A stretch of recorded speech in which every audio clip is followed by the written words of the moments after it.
is what My Bonnie Lies Over the Ocean looks like when it's written down in the key of C, and here is how it sounds.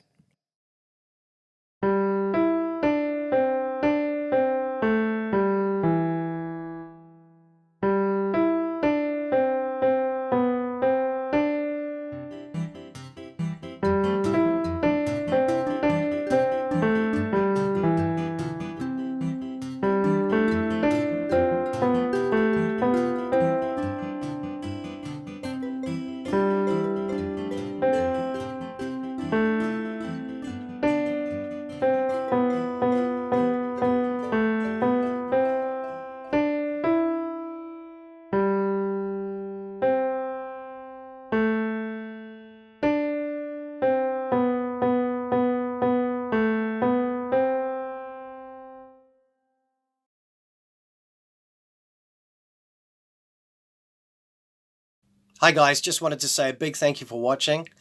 Please don't forget to like, share and subscribe. Also don't forget I've got a store on Amazon. There's a link in the description below. If you're looking for a new instrument, that would be a good place to start.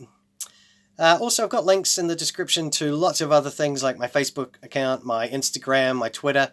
I'd love to catch up with you guys there. So until next time, stay tuned.